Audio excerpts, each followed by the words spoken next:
안녕하십니까. 오늘부터 약속한 대로 위대한 열정 칼바르트 이 책을 강독하겠습니다. 보실까요? 표지입니다. 앞표지.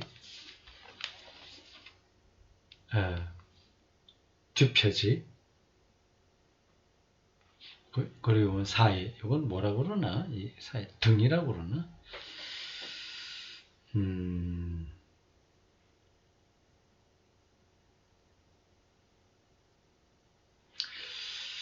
오늘부터 시작해서 상당한 기간 이 책을 읽게 되겠습니다.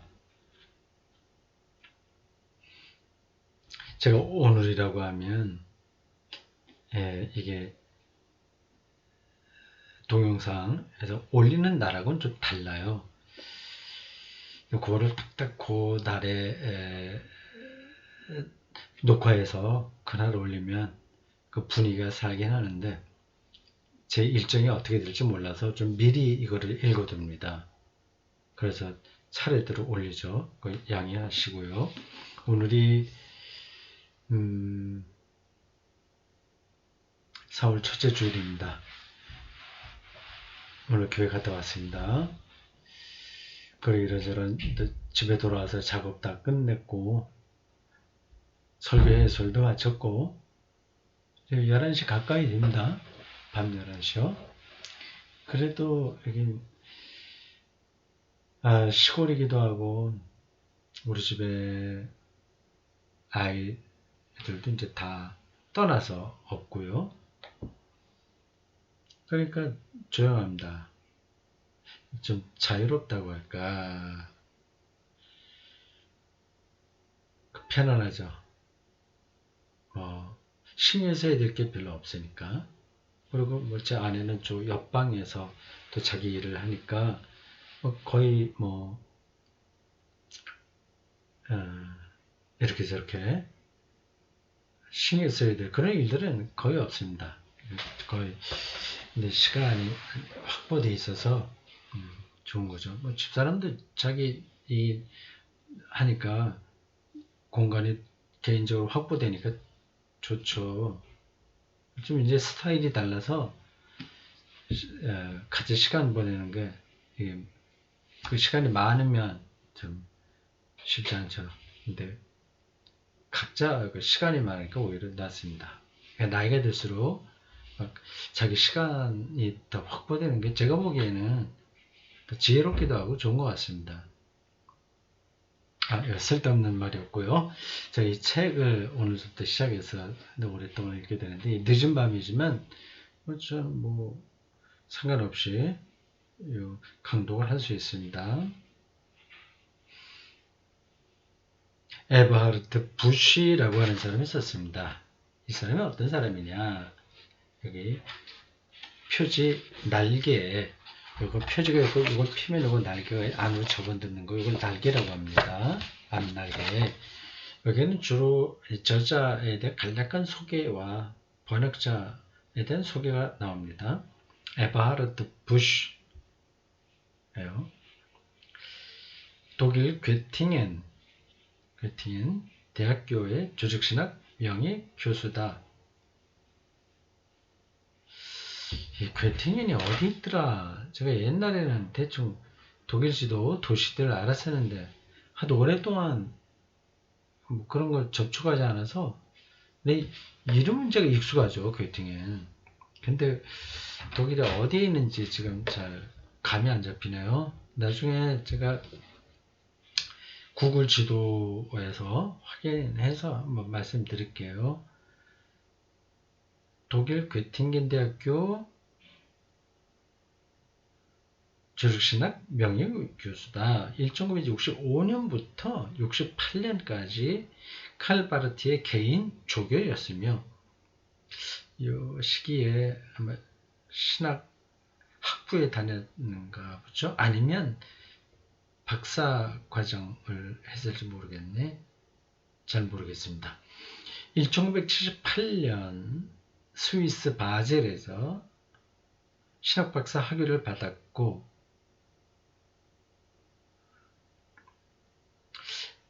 그러면 바르트 밑에서 받았나? 아니면 바르트 신학을 주제로 해서 다른 사람에게 받았나? 네, 독터 파터라고 해서 지도교수 누군지 잘 모르겠어요. 요거만 갖고는 잘 모르겠습니다. 바젤, 그건 바르트가 예, 독일에서 신학교수 하다가 국가사회주의, 이렇게 히틀러 거기 이제 반대하는 고백교회 운동을 하다가 쫓겨난 겁니다. 그래서 자기 스위스로 들어가죠. 고향이 바르트가 고향이 스위스 사람이에요. 이 사람은 스위스하고 독일하고는 뭐 거의 같은 나라처럼 경계 거기 있어서 뭐 비슷합니다. 바젤에서 바르트가 오랫동안 그 독일에서 쫓겨나서 글로 간 다음 거의 평생 거기 머물렀죠. 신학 박사학위를 받았고 독일 괴팅겐 대학교에서 개혁주의 신학을 가르쳤다. 바젤에서 신학 박사를 받았지만 거기서 교수 활동을 못하고 아는 건지 못한 건지 모르겠습니다. 못했겠죠. 이미 거기 누가 자리를 잡고 있었을 테니까요. 그 자리를 잡은 사람이 칼 바르트의 그 절신학 교수 자리를 이어받은 사람이 제가 누군지는 압니다. 이제 또 이름이 기억이 안 나네.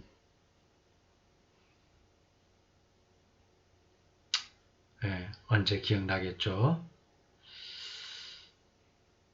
독일 괴팅겐 대학교에서 개혁주의 신학을 가르쳤다. 개혁주의 신학이라고 하면 종교개혁 신학이라는 겁니다. 저서로는 많겠죠. 여기는 뭐 대표적으로 한두 권만 나왔어요. 번역된 책만 나왔나? 아니네. 예, 책만 나왔습니다. 몇 권만 나왔습니다. 칼 바르트스 레벤슬라우프, 바르트의 생애 이런 뜻입니다. Nach seinen Briefen und autobiografischen Texten, 부제로 그의 편지와 autobiografischen Texten,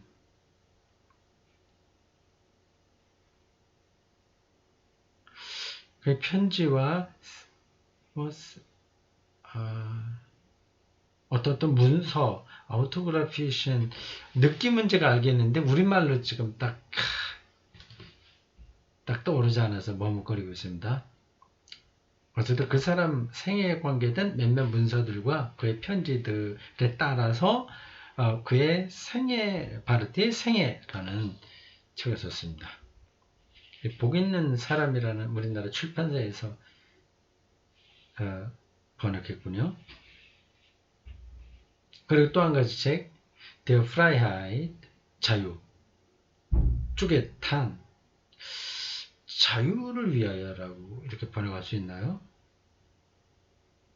Der Freiheit 쭈겟탄, 크리스토의 글라우벤 호이테, 오늘날 그리스도교 신앙에 대해서 임 게슈프레헤, 대담, 밑댐, 하이델베르거, 카테이스무스, 하이델베르크 대학교 있잖아요. 거기에 카테이스무스, 교리주의 뭐 그런 것 같은데, 카테이스무스. 예. 어쨌든 하이델베르크 교리를 중심으로 해서 나는 대화인데, 오늘날 기독교 신앙이란 뭐냐, 자유를 위해서 뭘 했나, 이런 주제책입니다.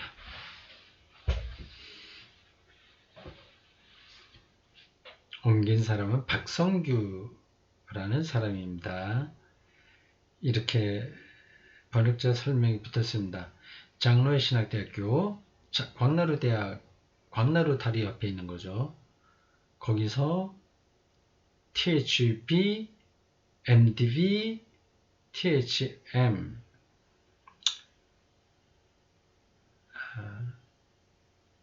거기서 학부를 나오고, 신학 학부 나오고, MDB, 신대원 목사 자격증 따는 걸 나오고, 그 다음에 신학 석사를 했고요. 뭐 이거 하려면 몇 년 걸리나? 학부는 4년, 그 다음에 신대원 3년, 그 7년이죠. 그리고 신학 석사 하려면 뭐 최소한 2년, 9년 공부했네요. 그리고 독일 뮌스터 대학교에서 저도 잠시 있었던 뮌스터 대학교에서 신학 박사학위를 받았다. 공부를 착실하게 했네요. 현재 장로회 신학대학교 조직신학 교수로 봉직하며 마천 세계로교회 신진 석좌 교수 이렇게 되어 있습니다. 그러니까 어느 교회에서 교수에게 들어가는 연봉 정도의 금액을 학교에게 기증하는 거예요. 매년. 그럼 그 기금으로 교수를 채용하는 거죠. 거기에 해당했다고 하네요. 이런 석좌 교수 기금이 이제 또 끊어지면 조금 불편하겠죠. 뭐 이쪽 교회에서 끊어지면 다른 교회가 또 주면 되니까 뭐 웬만하면 이어지긴 하는데 정식 학교에 적을 둔 대학교에 적을 둔 교수직하고는 좀 차이가 있습니다. 분당 소망교회 협동 목사로 섬기고 있다. 한국 칼바르트 학교 총무 및 한국 칼빈 학회 부회장을 역임합니다. 책이 이렇게 좀 방대합니다. 그래도 이게 부담스럽게 제가 느껴지지 않고 기대가 돼요. 이거는 어렵지 않을 것 같습니다. 바르트의 그 방대한 책, 그걸 다 읽은 사람은 거의 독일 신학자들 중에서도 많지 않을 거예요.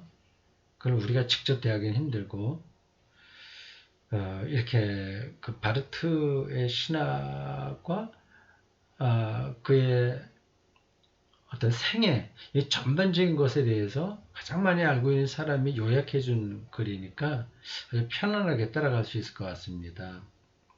저도 칼바르트의 책은 꽤나 읽었어요. 그래서 그분이 칼바르트가 뭘 얘기하는지는 대략 감을 잡고 있습니다. 흥미로워요. 또 영향도 많이 받았습니다.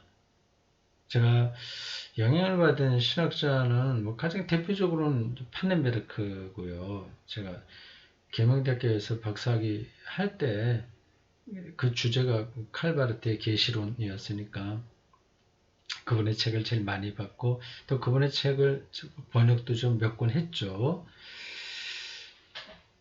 그런지 두 번째로 영향을 많이 받았다고 한다면 이 칼바르트입니다. 이분의 책을 누구하고 공유했어요. 네, 두꺼운 책.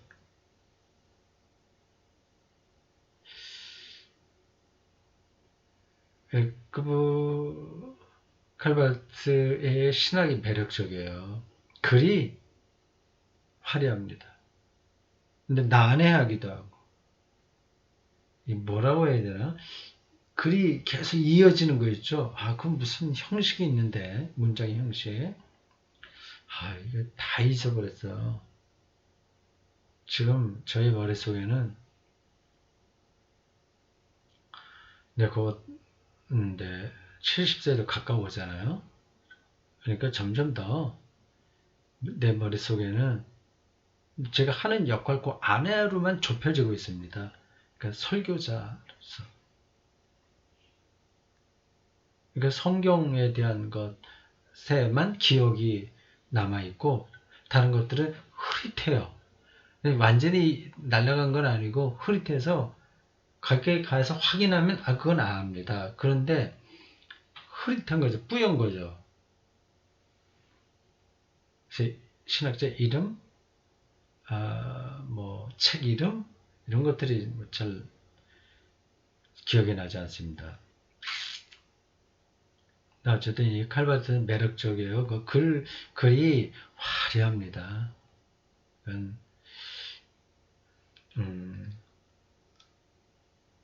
그래서 신학생들이 바르트 책을 읽지 못합니다. 저도 옛날에 그랬으니까요. 무슨 말인지 모르는 거예요, 이게. 이상하죠? 신학을 전공했는데 왜 그 말을 몰라?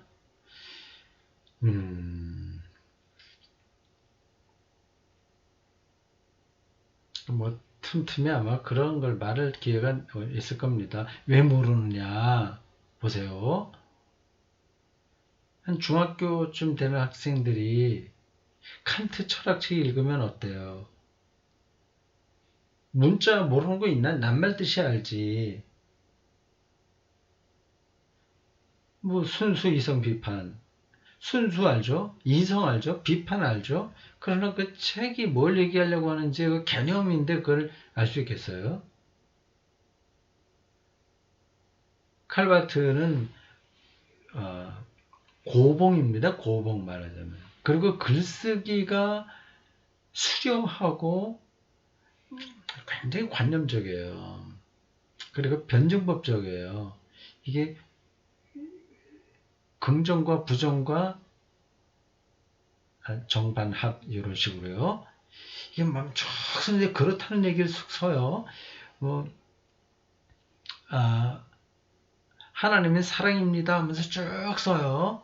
그러다가 그렇지 않은 부분을 또 막 씁니다. 사랑이 아니다라는 걸 막 써요. 근데 사랑이 아님을 통해서 하나님의 사랑이 어떻게 나는지를 또 합으로 또 얘기하는 겁니다.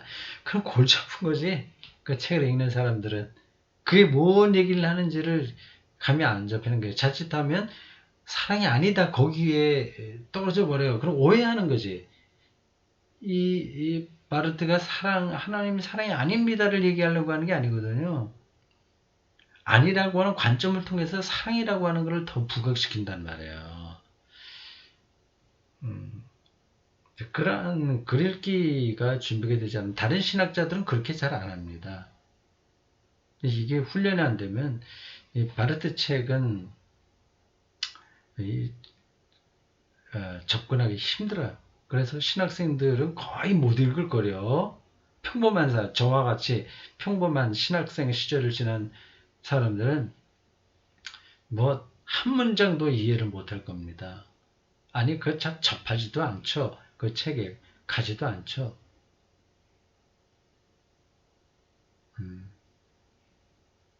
근데 굉장히 매력 있는 신학자예요. 그래서 기대가 돼요. 여기 뒷표지에 보면 여기에 여러 추천 글들이 있습니다.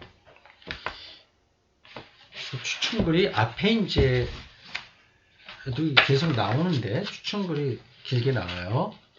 보니까 연세대학교 신학과 명예의 김균진, 뭐 김진혁, 뭐 쟁쟁한 사람들 많이 나옵니다.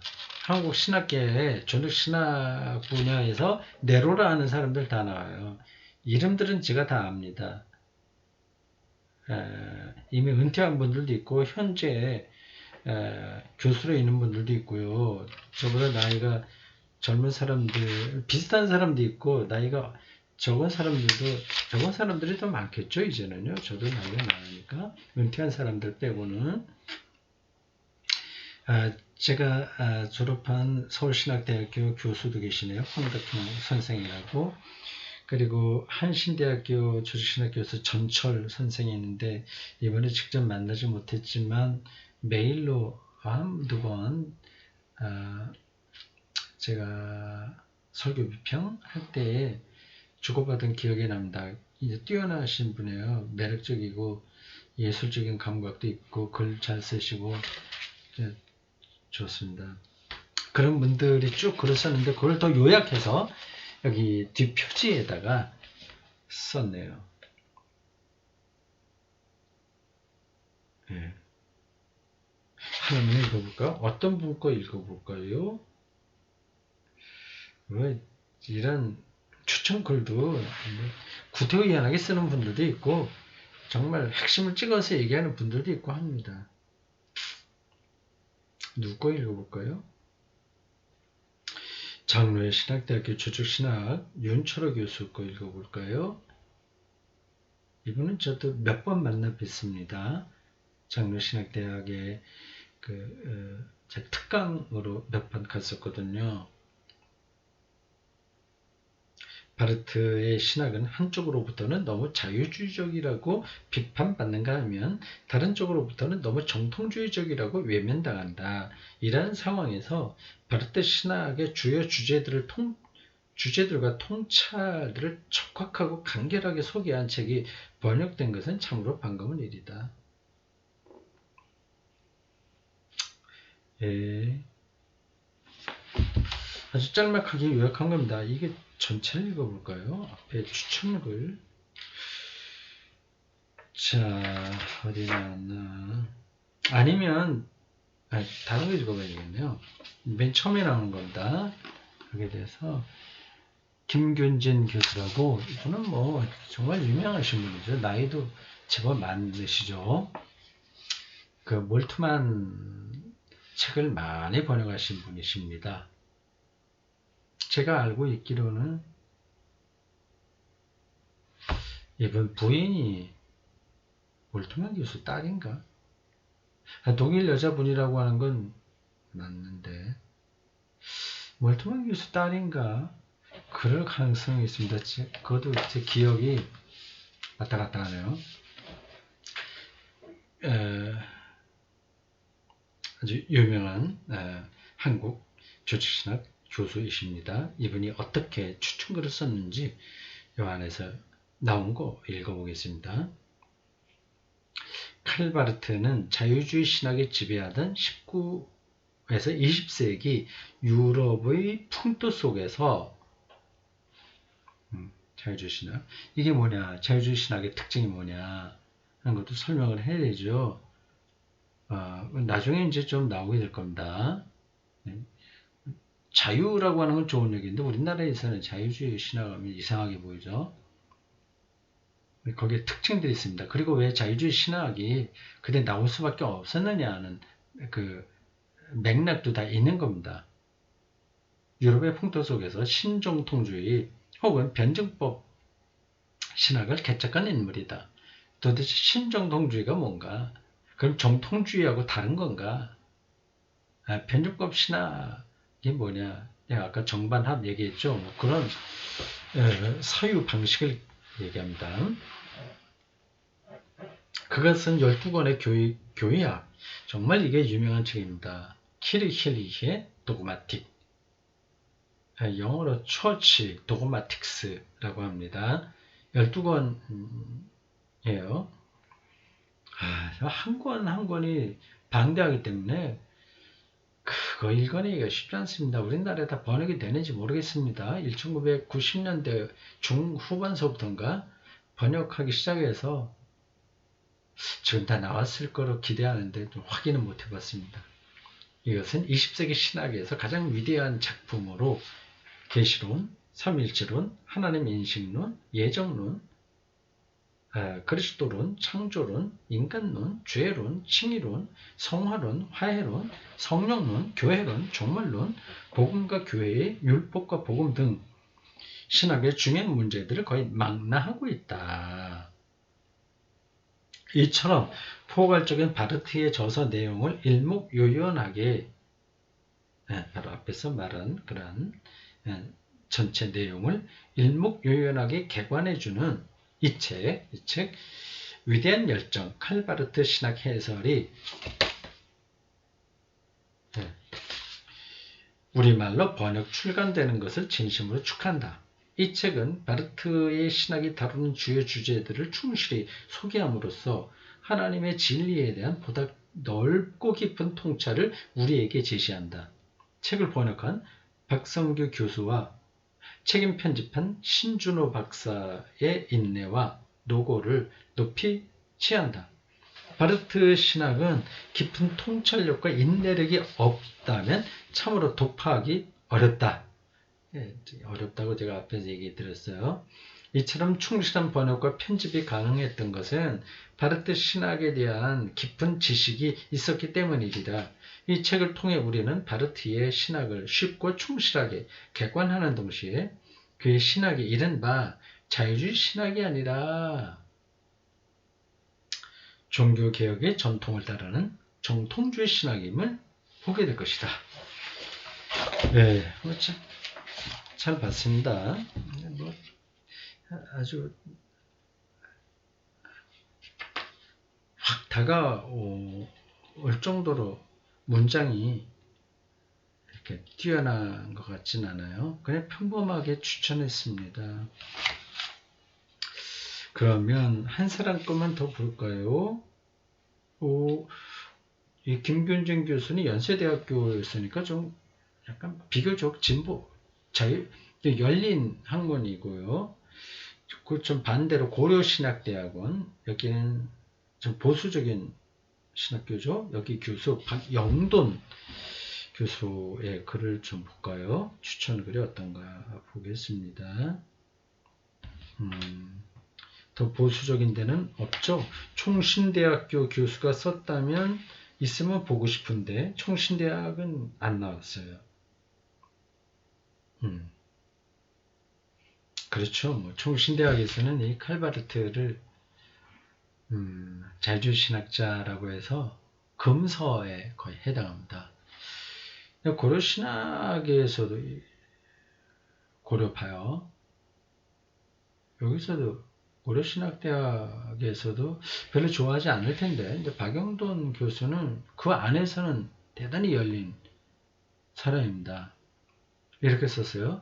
하나님을 마음대로 다루려 하는 자유주의의 오만과 하나님을 경직된 사고의 틀에 가두려는 정통주의의 고루함에 대응하여 바르트는 하나님의 실존 앞에서 예배와 기도의 호흡으로 빚어지는 신학, 교회의 선포로 꼽히는 신학을 선보였다. 이건 뭐 문장이 맛깔스럽게 되어 있네요. 바르트 신학의 수려함과 방대함, 그 논리의 치밀성과 탁월함은 여러 면에서 그와 신학적인 입장을 달리하는 나 같은, 여기 나오죠? 달리합니다. 총신하고 고신 이런 데는 바르트를 별로 좋아하지 않아요. 나 같은 보수주의자들마저 경탄을 금치 못하게 한다. 그의 신학에 동의하든 반대하든 현대 신학의 거대한 흐름을 주도한 바르트의 신학을 모르고는 오늘날 신학의 향방을 분간하기 어렵다. 그러나 방대할 뿐 아니라 난해하기도 한 바르트의 교의학 전집을 읽고 소화하기가 그리 쉽지 않다. 그의 신학을 해설한 책만도 수없이 많고 해석의 관점도 다양하여 어떤 책을 봐야 할지 난감하다. 이런 애로를 느끼는 이들에게 이 책을 추천하고 싶다. 바르트에게 친히 배우고 그를 가까이 조력한 사람답게 저자는 자신의 주관적인 해석으로 일관하기보다 바르트 자신의 목소리를 최대한 살려내 마치 독자들에게 바르트가 조곤조곤 말하듯 전해준다. 그 입장에서 고신대학이라는 입장에서 최대한 좋게 추천한 것 같습니다. 총신대학교 교수가 안 나왔어요. 참 아마 추천 좀 해달라 요청을 했겠죠. 이 출판사에서. 아마 근데 아마 교수가 못했을 겁니다. 총신대학 교수가. 제가 추정 키에는 그래요. 자, 이 추천글은 여기서 마치겠습니다.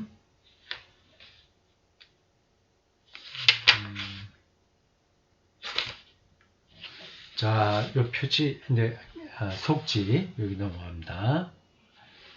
여기가 독일어로 나온 제목이 있죠. 에버하르트 부시 디 그로세 라이덴샤프트.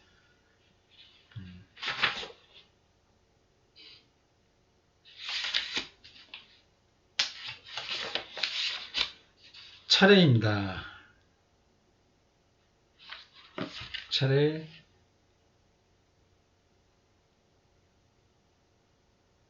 칼바르트의 생애와 사상 1장이 그렇고요. 2장은 바르트 신학의 주제와 통찰들, 그리고 크게 그렇게 2장으로 되어 있네. 1장이 아니라 2부라고 했네. 1부는 칼바르트의 생애와 사상, 2부는 바르트 신학의 주제와 통찰들. 해서 그 안에 여러 가지 내용들이 나옵니다. 그 차례는 더 이상 보지 않겠습니다.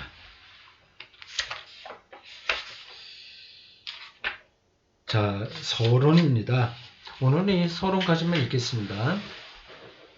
이 책은 좀 분량이 많기도 하고 또 뭐 편하게 사실 읽기에 좋고 또 저에게 익숙하고 또 앞에서 본 그 가톨릭 신학자들이 쓴 뭐 감춰진 하느님 나라라든지 신이 없는 세상 그거보다는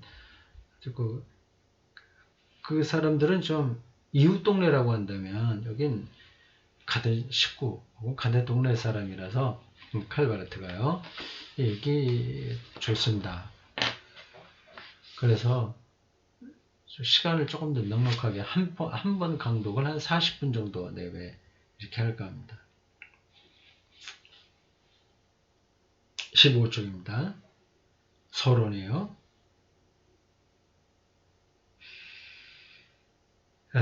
얼마 전에 나는 칼바르트의 저서를 연구한 몇 편의 새로운 논문을 논평했다. 각주가 이렇게 나왔네요. 자기 책이에요. 자기 논평한 책인가? 아니면 어느 잡지에 실었나? 그런 거네요. Eberhard Busch weg und Werke Calvartes in den neuen Forschung. 새로운 연구에서 칼바르트의 길과 업적 뭐 이런 뜻입니다. 1995년도예요. 이 잡지군요. 이 잡지가 여기 이제 혹시 뭐 신학생들 들을까 싶어서 자세하게 설명을 한다면 이런 데 이제 각주가 달려 있지 않습니까? 이거를 쓸 줄 알아야 되는데 논문을 쓸 때는 각주가 중요하거든요. 그것도 읽을 줄도 알아야 돼요. 석사학위 논문 이런 데 쓰는 때는 이제 원서도 읽어야 되니까 독일어나 영어, 그 잡지 약자 이런 것도 좀 많이 알아야 되죠. 여기 독일어 약자로 THR 이렇게 되어 있습니다. H는 소문자고 T는 대문자, TH 그리고 대문자 R 60 괄호 열고 1995 괄호 닫고 이렇게 되어 있습니다. 이런 거 보고 이게 뭐지? 그러니까 바로 말씀드린 그 제목이 실린 잡지를 가리키거든요. 그 THR TH 그리고 R 이렇게 되는 거야. 이건 무슨 잡지일까? 이걸 감을 잡아야 되는데 저도 잘 모르겠습니다. 근데 TH 이렇게 하면 테올로기라 읽겠죠. 혹은 테올로기 쉐 형용사일 수도 있고 R은 룬투샤우인가? 그래서 신학적 개괄이라고 하는 잡지 아니 이런 이름의 잡지가 있는 거죠. 그 60권 1.9 1.95이 나온 뭐 273쪽에서 299쪽까지 430에서 470쪽까지 보여줍니다. 바르트에 대해서 말해진 많은 내용은 흥미로웠고 나를 다시 한번 바르트 자신의 저서들로 새롭게 이끌었다. 바르트의 저서들은 내 삶을 거쳐왔던 여러 단계의 여정에서 이미 나와 함께 했었다. 1959년 바젤에서 신학 공부를 시작했을 때 이때 학부 들어갔군요. 1959년이요.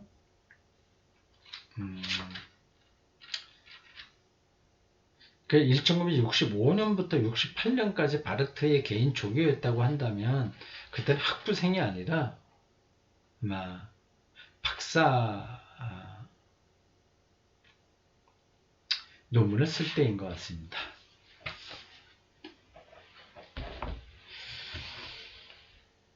1959년 바젤에서 신학 공부를 시작했을 때 나는 바르트가 교회 교의학 키르힐리헤 도그마틱 그래서 KD 약제로 이렇게 보통 씁니다.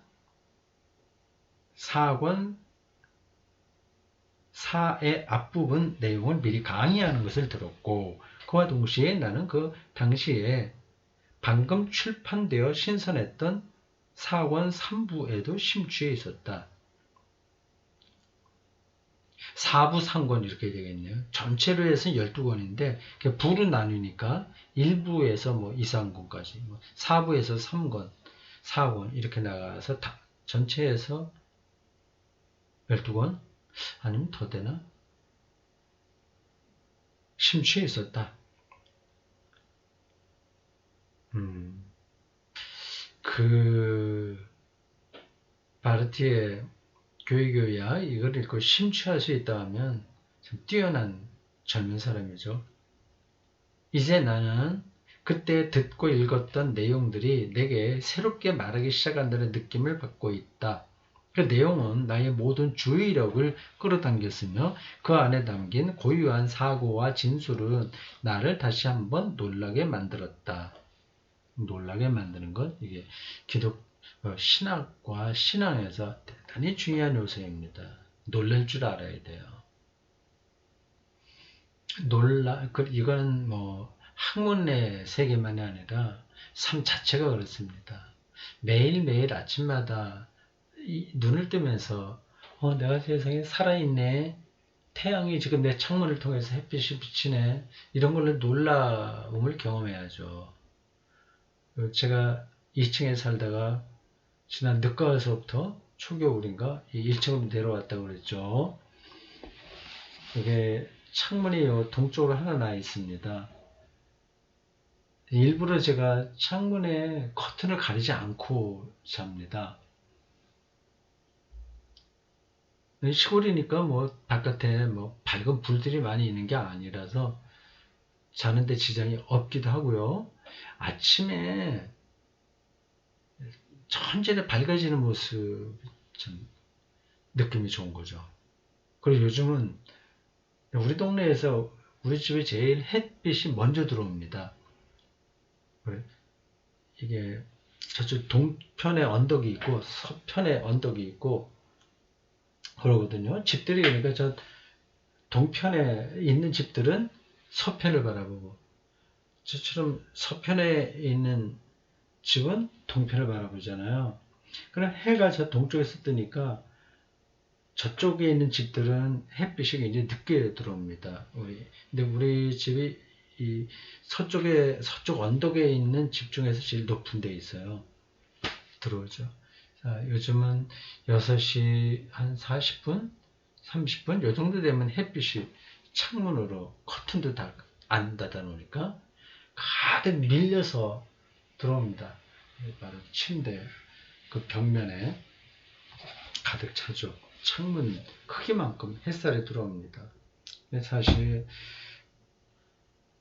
제가 뭐 그런 매 순간마다 늘 황홀하게 놀라서 그렇게 사는 건 아니지만 그렇게 살려고 노력을 하죠. 그게 정말 놀라운 모든 사건들이군요. 사건들이죠. 하나님의 창조라는 말을 이제 거들먹거릴 필요도 없이 그 현상 자체가 놀라운 겁니다. 네, 시간이 많이 가는데 잠깐 말이 옆으로 가네요. 그래도 재밌죠?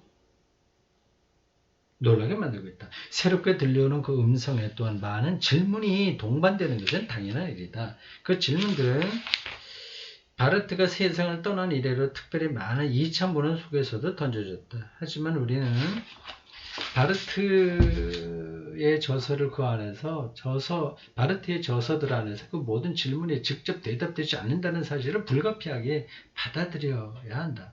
왜냐하면 바르트는 자신의 저서 안에서 그런 질문들 너머에 있는 다른 어떤 것을 묻고 있고 어떤 다른 것을 말하기 때문이다.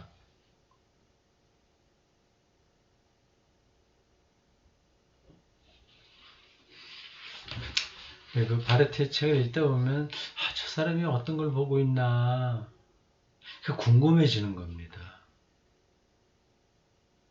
저 사람이 저기 있다고 얘기하는 거야? 없다고 얘기하는 거야?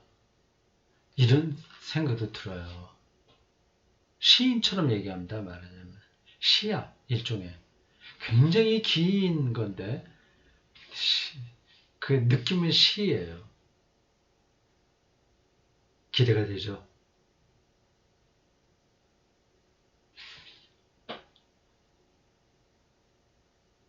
바르트 신학은 그때처럼 또한 오늘날에도 몇 가지를 우리에게 묻고 말하려고 한다. 그러나 그때처럼 또한 오늘도 그의 신학은 이제는 아마도 새로운 방식으로 내용에서 튀어나온 귀퉁이, 날카로운 모서리, 정점을 이루는 부분을 갖고 있다. 뭔가 계속 문제의식을 우리들에게 제시한다는 거죠.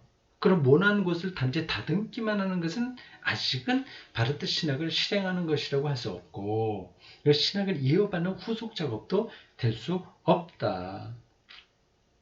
이와 마찬가지로 바르트 신학과 단지 갈등만 일으키는 것, 그의 신학을 제한하여 일정한 거리를 둔 뒤 자신의 진보적인 신학이 그의 신학을 넘어섰다고 주장하는 것은 그의 신학과의 그 어떤 결실 있는 만남도 기대할 수 없게 만든다.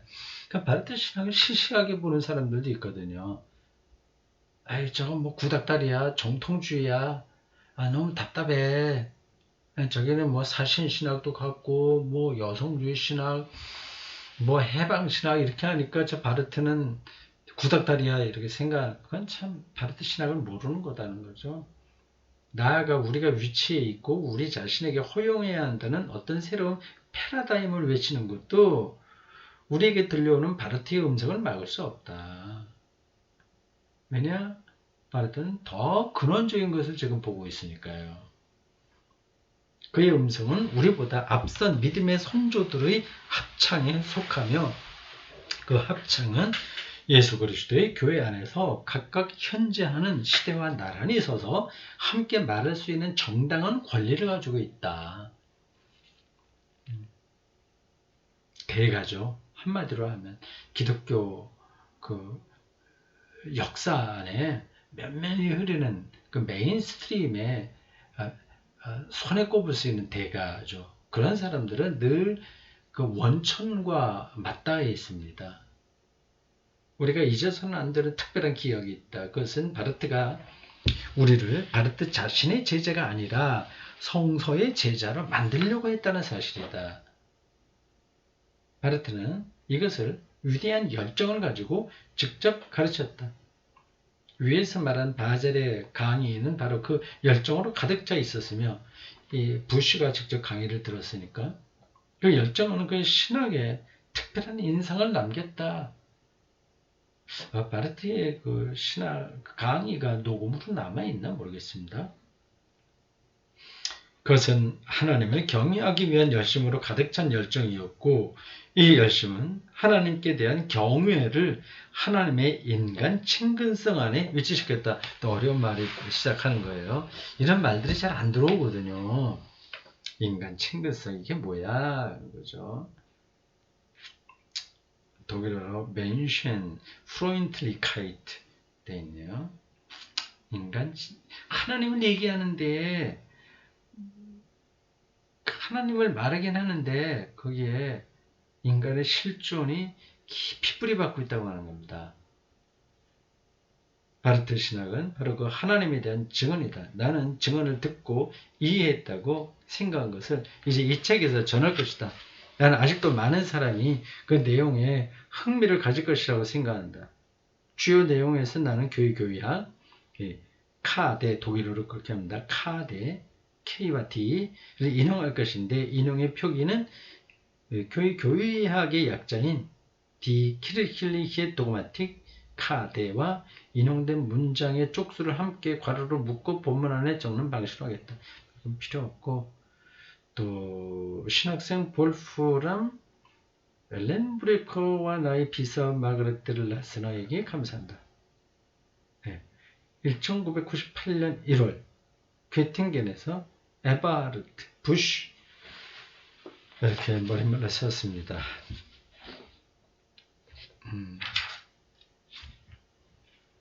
자, 오늘 여기까지 하겠습니다. 이제 시작했습니다. 먼 길 여행을 가져가 봅시다. 재밌을 겁니다. 기대하십시오.